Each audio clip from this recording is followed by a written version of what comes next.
Estamos con Eric Calcaño, diputado del Frente para la Victoria, diputado nacional del Frente para la Victoria, para analizar algunos temas de la actualidad. En principio, ¿qué se discutió o qué le parece a usted que se discutió hoy en la primera audiencia de la Corte respecto a la ley de medios?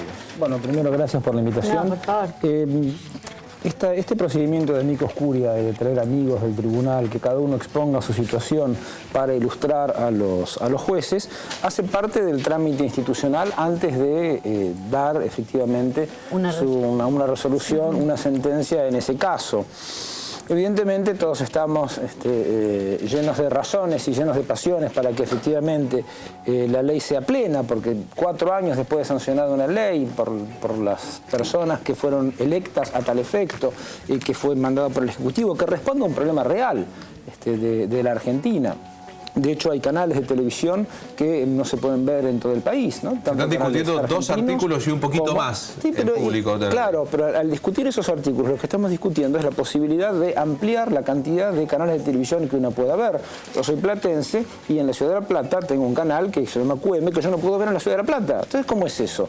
Si era al final esta cuestión del libre mercado y de la competencia era simplemente algo que servía para establecer un monopolio. Sí, de hecho todo el mundo sabe algo básico, que si viajás a cualquier ciudad del interior de nuestro país, mismo aquí, si no tenés un servicio de cable no podés ver absolutamente ningún canal, salvo Canal 7, que es lo único que agarra la antena. Bueno, entonces efectivamente, habida cuenta de lo que es la vida moderna hoy, uno quiere estar enterado de todo lo que sucede. Trátese de lo que pasa en el pueblito donde uno viva o en la ciudad donde uno viva, como los conflictos internacionales que vemos en este momento en Siria. Tenemos la sensación de que la Corte después de 4 años ya tiene una resolución y que tal vez esa resolución sea 4-3 y que ya estén los nombres. Y que esto no sea más que una actitud de, bueno, vamos a alargar un poquito la espera o vamos a hacer como que nos informamos y después tomamos la decisión, que ese sería el sentido de esta jornada. Entonces veremos un poco de historia norteamericana, veremos acaso un fulano llamado Franklin Delano Roosevelt, que todas sus leyes económicas, que eran el New Deal, que eran sacar a Estados Unidos de la crisis en los años 30, tuvieron muchas veces obstáculos en la Corte Suprema, pero como su proyecto político continuaba, la Corte fue cambiando naturalmente hasta que efectivamente pudo restablecer o pudo darle a su país los medios políticos para salir de la crisis económica. Interesante. ¿Usted cree que puede haber una solución que tenga que ver con la biología, con el fin de los ciclos de las personas? Yo como buen peronista, entre la sangre y el tiempo, siempre elijo el tiempo. No, la biología, el tiempo es política, el tiempo es construcción, todos los hombres mueren, quiero decir, cuando hablo de la biología, y el tiempo ineludiblemente va haciendo cambiar. Esperemos que no hay que deseárselo a nadie. Lo que está diciendo Eric, que va a cambiar, digamos, el pensamiento. Que nosotros, los que pensamos que tiene que haber una democracia plena, con medios de radiodifusión de toda índole, que expresen todas las opiniones dentro de la Carta de Naciones Unidas y la Constitución Nacional, es algo que nosotros vamos a seguir en el tiempo y que no tiene una fecha de vencimiento. ¿Será contrario al fallo de la Corte? Pues insistiremos. Sí. ¿Qué es lo que pasa entonces con la ley de medios? ¿Es un tema de dinero? ¿Es un tema de...? Claramente, sí. ¿Solamente es un tema de dinero? Es un tema de dinero, y ese dinero es lo que ustedes hablaban al principio, es un tema de poder. Cuando se pone Videla tomó el gobierno, cuando se pone la crisis causa 2 muertes, lo que se está haciendo es sesgando la interpretación de los hechos hacia un determinado lugar, creando una visión de las cosas que está puesta en buenos y malos, y qué suerte que ahora tenemos un gobierno que funciona y que es respetado. Sí. Podrían haber dicho después del 24 de marzo del 76, o qué horror que la Argentina no acuerde con los fondos buitres, nos vamos a sacar del planeta. Es ahí donde me parece que si nosotros restringimos la posibilidad de la libre expresión, bueno, estamos restringiendo también la libertad de prensa. El poder del dinero es un poder que puede corromper conciencias. De hecho, en el propio Gabinete Nacional ha habido figuras que luego de emerger del gabinete ha quedado claro que por lo menos tenían 2 patrones. Uno era el Estado y otro era un patrón privado, y algunos son personas muy públicas. Sí, pero eso es una muy buena receta quizás en lo individual, pero en lo político no funciona. Ahora, la Corte Suprema de Justicia está compuesta también por asalariados del Estado. ¿Qué quiero decir? Los jueces de la Suprema Corte de Justicia son, en el fondo, empleados del Estado, empleados muy jerarquizados. Y es más, sospechamos que también tienen una vida, tienen un origen social, tienen valores, tienen gustos, tienen preferencias. A ver, no sé, cualquier alumno de primer año de Sociología que lea de la solapa de algún libro del compañero Bourdieu, se va a dar cuenta que las condiciones sociales de existencia también en algún momento marcan y sesgan las visiones que uno pueda tener de la sociedad. Ahora, ¿esta no era la Corte Suprema de Justicia de lujo que el kirchnerismo había logrado luego del acceso de Néstor Kirchner al poder? Recordemos en qué momento se dio eso. Recordemos en qué momento y cuál era la situación y la relación de fuerzas. También las cosas van evolucionando. En el momento en que Néstor asume el poder, teníamos que renegociar la deuda, teníamos que deshacernos del Fondo Monetario Internacional. En ese momento nadie hablaba del impuesto a las ganancias, por ejemplo. Bueno, las cosas han evolucionado, las cosas han mejorado, se plantean otros temas y también hay que resolverlos. La vida no es una cosa estática, la política es dinámica, efectivamente. Más tarde que temprano, en este caso, en lugar de más temprano que tarde, entonces usted cree que los artículos que están en discusión serán aplicados y que habrá cambios. Pasamos a los temas de la economía. Sí, milito para eso. Y si no funciona esta vez, pues funcionará la próxima. Es una buena forma. Lo importante es no cejar nunca en el esfuerzo. Y si vamos acumulando años, bueno, creo que en el otro bloque se va a hablar de la sexualidad cuando uno tiene ya una edad mayor. Así que también vamos a poder seguir en las actividades que nos gustan. Con el tiempo, dice, se irán cambiando. Ojalá en caso de que no se dé ahora la decisión de la Corte Suprema, podemos festejarlo tenemos una paciencia en la tercera edad o con las soluciones biológicas, como yo le digo. Economía, fondos buitres en el centro de la escena. Sí. Es increíble cómo uno ve el poder del lobby de los fondos buitres sobre la realidad en la Argentina. Es difícil mejorar la editorial que escuché. Me anoté varias cosas para el discurso en la Cámara, porque es cierto esta cuestión de los buitres, a los cuales habría que hacerles un asado de desagravio en algún momento, porque un pobre bicho no tiene nada que ver. Va a llegar tarde porque creo que Melconian ya organizó una parrillada de desagravio, lo escuché decir.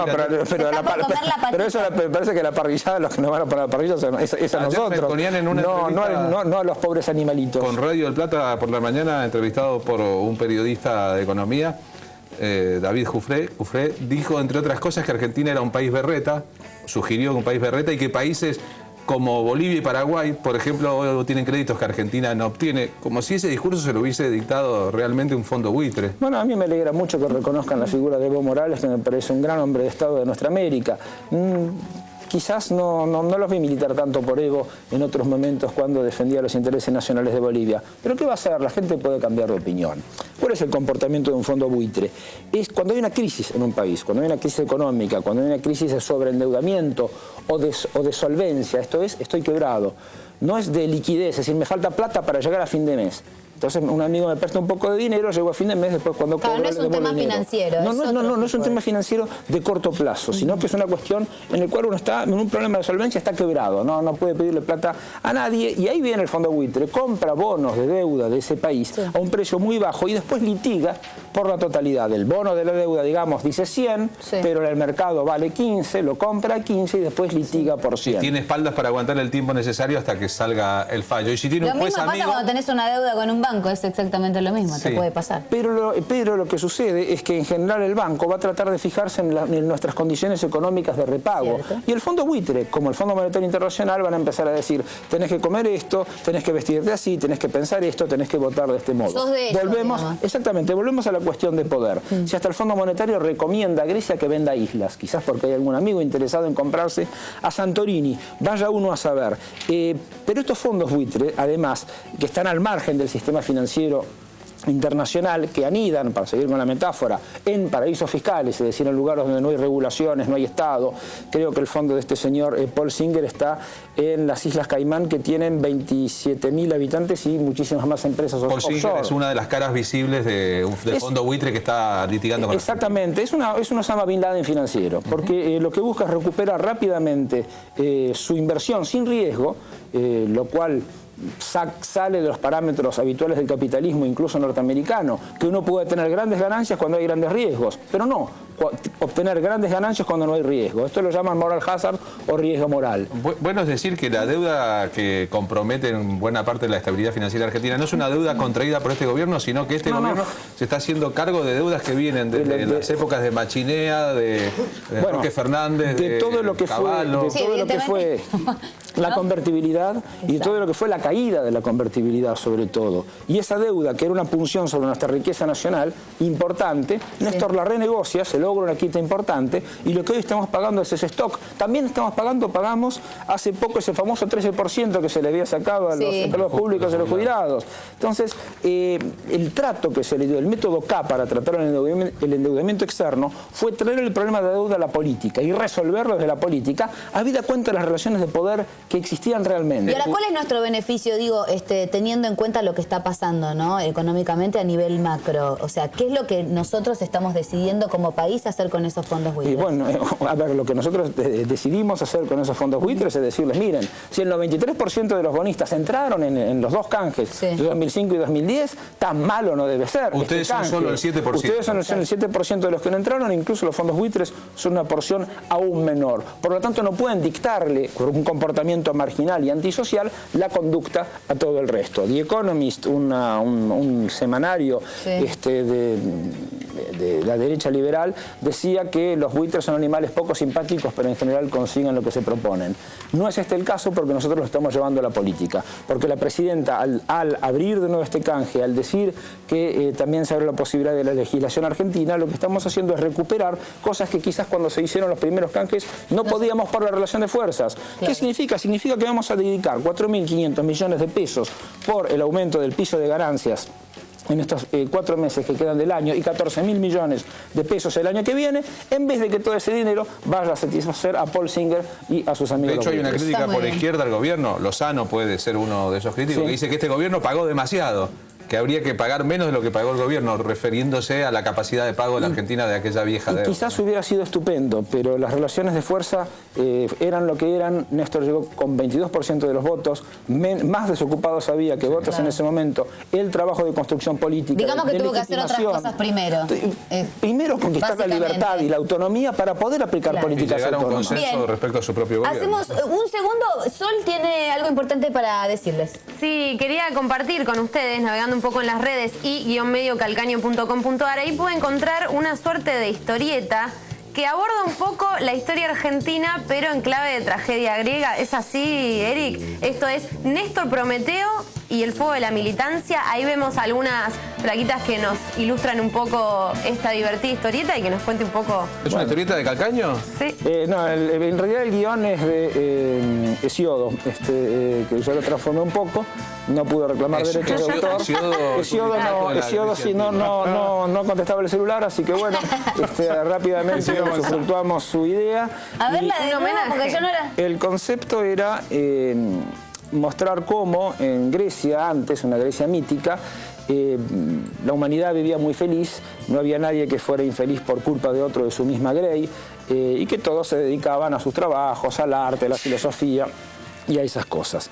Pero que por eso mismo le fueron dando menos bola a los dioses. Entonces las ofrendas en los templos cada vez eran menores, ya la gente no practicaba tanto, y medio que los dioses del Olimpo a Zeus le estaban diciendo, che, ¿qué está pasando? Estaban calentitos. ¿Qué onda? ¿Qué onda que no vienen? Que la humanidad hace la suya.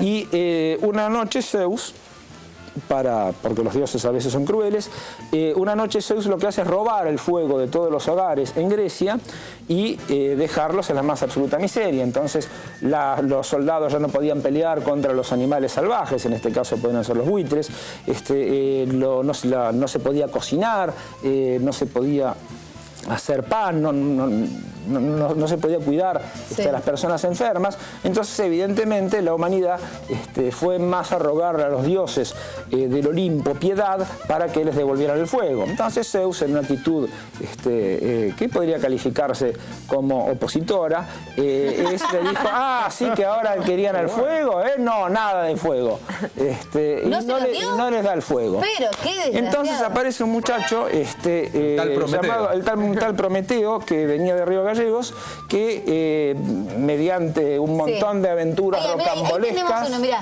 Ese es Zeus. ¿Qué dice, Pulpo? Sin embargo, Zeus, vengativo y cruel, decidió no devolver el fuego a los mortales. Ahí está. Sí, para que aprendan, ¿vio? Planes de ajuste. Y esos planes de ajuste, es decir, bajar la demanda, bajar salarios, es decir, cosas que ya conocemos. Sí. Bueno, nuestro héroe, mediante un montón de aventuras rocambolescas, logra subirse a la cima del Monte Olimpo, y capturar el fuego, escabullirse entre los dioses y llegar al carro de Helios, que era el carro del sol, y esconder una llama en un junco.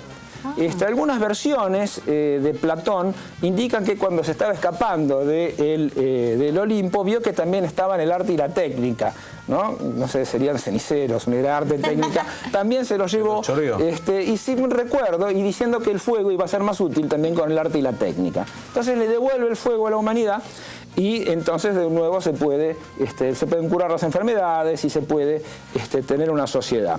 Pero los dioses, de nuevo, siendo tan terriblemente crueles, aquellos dioses del Olimpo, deciden castigarlo. Y lo condenaron. Y lo agarraron y lo encadenaron a una roca en el Cáucaso, y como Prometeo era inmortal, todos los días venía un águila y le comía un cacho de hígado.